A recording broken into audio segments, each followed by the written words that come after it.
The main cast for the Netflix live-action Avatar series has been announced, and let me tell you something, these kids are built different.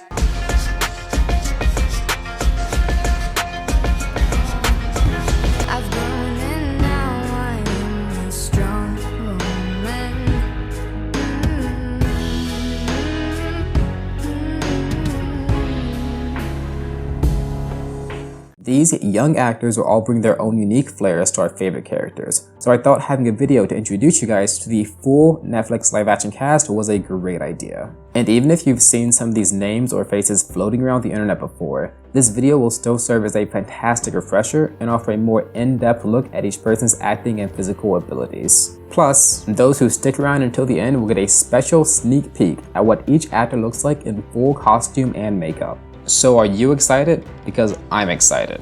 Let's get started. But what order should we do this in? Oh, I got it. We go in the same order as their character's first spoken line in the show. This way, it will be a tad more interesting for you at home. A bit of a chance to test your Avatar trivia knowledge. So try to guess who's coming next. Maybe even keep score and flex down in the comments below. Regardless, the first cast member should be easy to guess because everyone knows the iconic opening lines of Avatar: The Last Airbender. So without further ado, let's start with Sokka.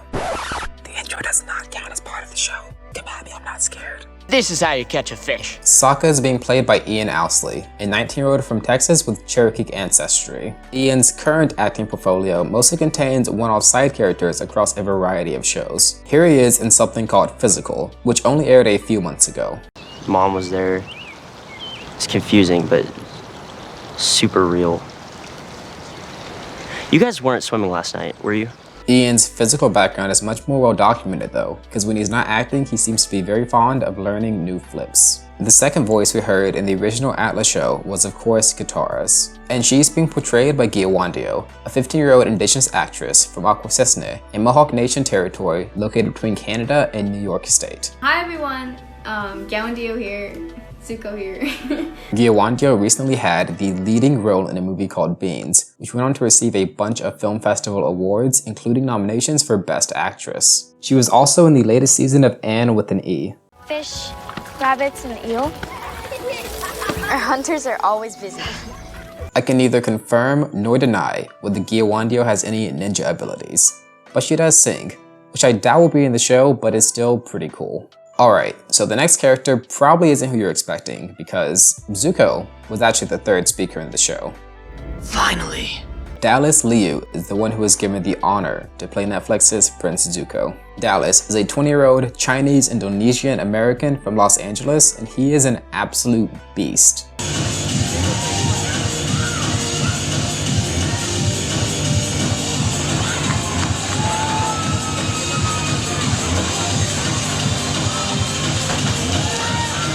That was Dallas as a child, so there's no telling just how awesome he is a decade later. So he's obviously going to kill it in the Blue Spirit scenes, but he's also got enough acting range to make Zuko's redemption arc believable. Dallas played a recurring character in the Pen 15 series, and he's also talented enough to make it into the Marvel Cinematic Universe with a role in Shang-Chi. He even sounds a bit like Dante Bosco, Zuko's original voice actor. Okay, thanks Mom, I love you too. Okay. Yes, thank you for the dope painting. And speaking of Dante, the two Zuko actors actually met up earlier this year, with the old guard giving advice to his younger counterpart. Needless to say, I'm especially psyched to see Dallas's take on the Banished Prince. It's an honor. It's an honor. Since Zuko was third, I hope some of you were able to guess that Iroh would be fourth. Everyone's favorite uncle will be played by Paul Sung-hyun Lee. And guys, this is basically a casting match made in heaven. Paul seems just so incredibly thoughtful and sweet, and that beard is just the icing on top.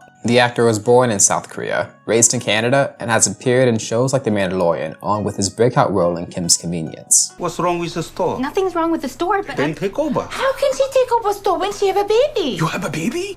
What? No! You can't have the gang without the ang, so it's finally time to showcase our main character. The young man tasked with playing the hero of Netflix's live-action series is Gordon Cormier. This 12-year-old Filipino-Canadian actor is just oozing with airbender energy. Gordon Cormier, who's playing Aang, is a revelation. Gordon seems to spend a lot of his free time skateboarding, but he does have a few smaller roles already under his belt, such as his appearance in a show called The Stand. He's gone. Who is? The Dark Man. Up next is Gran Gran, so we're going straight from the youngest to the eldest, an elder in fact, with a capital E, because the matron of the Wolf Cove village will be played by Casey Camp Hornick of the Ponca tribe of Oklahoma. Casey is an environmental ambassador, activist, and hereditary drumkeeper for her tribe. She has starred in a handful of shows and short films since the 1990s, but more recently she appeared in the Reservation Dogs series. I'm not your grandson. Sure you are.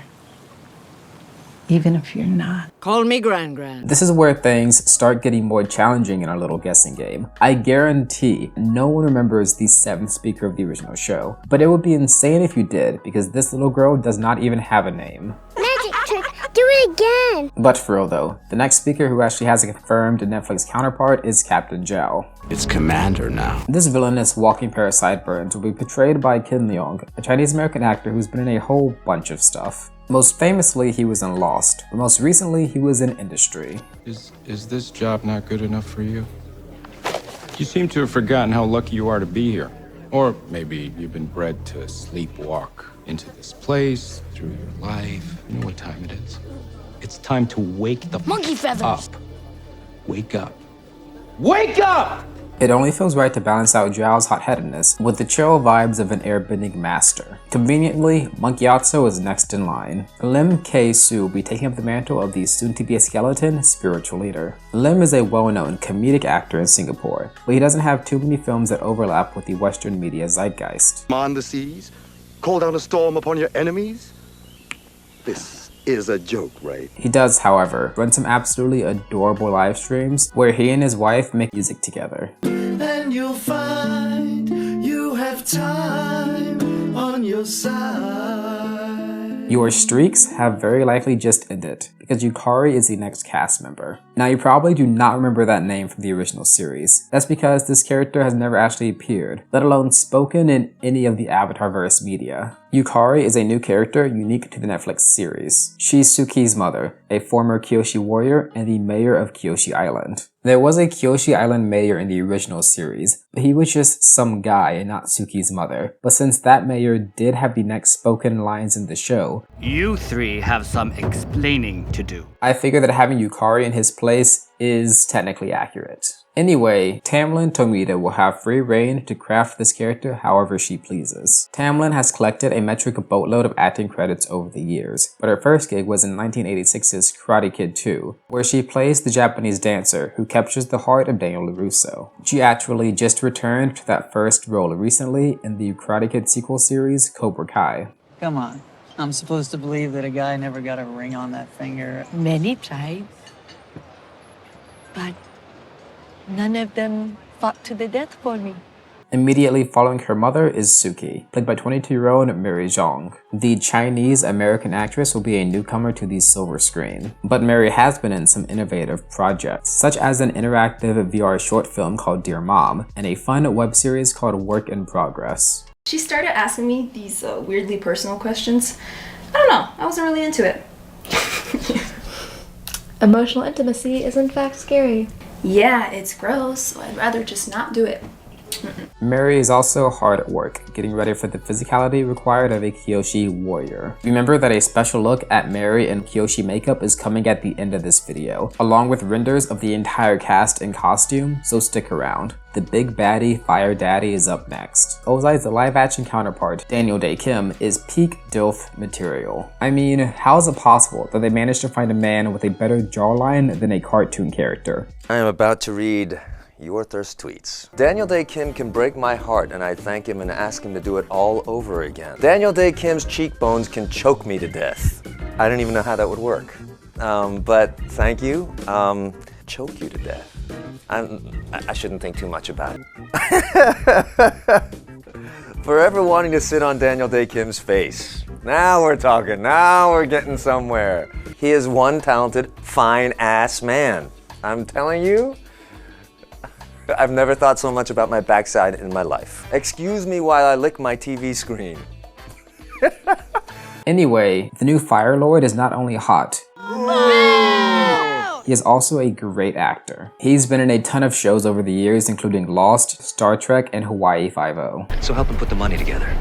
Gain his trust. And that way, even if he never cops to the murder, we nail him on a drug charge. Daniel Dae Kim has also been in the Avatar universe before, having voiced General Fong in the original animated show, I don't see glowing! and Hiroshi Seto in The Legend of Korra. And the most difficult part was watching my daughter traipse around with a fire-bending street rat like you. Okay, there's only 2 cast members left. Can you guess who is next between Avatar Kyoshi and Princess Azula? Just think about it for a second. Both made appearances in season 1 of the original show, but it wasn't until season 2, episode 1, that one of these terrifying women first speaks. You know the one. That's right, Azula is up next, and Lizzie Yu will be the one making everyone sweat bullets throughout this live-action adaptation. She's a 19-year-old Korean-American hailing from New York City, and starring as Azula will actually be Lizzie's very first acting role. Interestingly, the same was true for Lizzie's long-term boyfriend, Gaten Matarazzo, who turned out to be fantastic in Stranger Things. So hopefully, Gaten will pass along the secrets of success to the new Fire Nation princess. And that leaves us with number 13. Avatar Kyoshi. Fans will have the pleasure of seeing Yvonne Chapman's take on the unrelenting Avatar. The 33-year-old Filipino-Canadian actress stands at 5 feet 8 inches tall, which just barely undercuts Kyoshi, who was 6 feet 6 inches at 230 years old. Still, Yvonne is a total badass, known for her role in the Kung Fu CW series. Paylene murdered our father. Your Shifu ran to that monastery to hide from her crimes.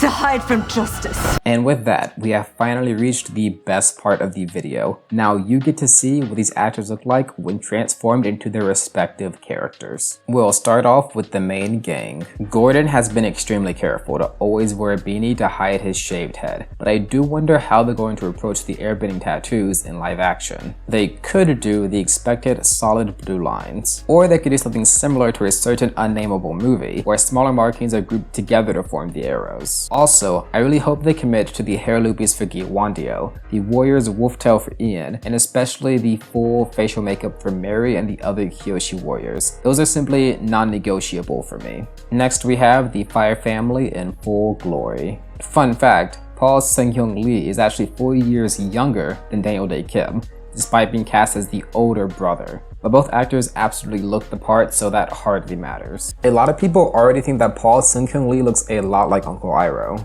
so maybe you're not expecting him or the other cast members to look that different.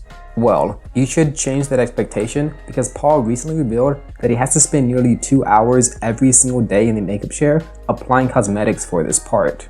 Amber eyes are a staple of the royal family, so I wonder if they'll make the actors wear colored contacts. Eye color is obviously not a deal breaker, but it would be an appreciated touch, especially for the blue-eyed members of the water tribes. Similarly, I hope the scar they give Dallas looks pretty gruesome in live action to really sell just how cruel Ozai is. Over the years, I've seen a bunch of makeup artists' attempts to recreate Zuko's scar in real life, and they are usually on a range from cute little blemish to horrifyingly over-the-top facial meltdown. I don't know exactly where Zuko's scar should fall on the spectrum, but if you have any thoughts, let me know in the comments down below. And finally, the adults of the series deserve some time in the spotlight too. All in all, I think the cast announcements are pretty great. Everyone seems incredibly talented and super passionate about this adaptation and the original show. But of course, casting is not everything. The writing, pacing, visual effects, and soundtrack all need to be top-notch too. We now know that each episode of the show will have a budget of $15 million. That's the same as Game of Thrones and Star Wars. The crew is more than halfway done with filming season 1. And since being an optimist is more fun than being a pessimist, I, for one, am excited to see what Netflix has in store with their live-action Avatar series.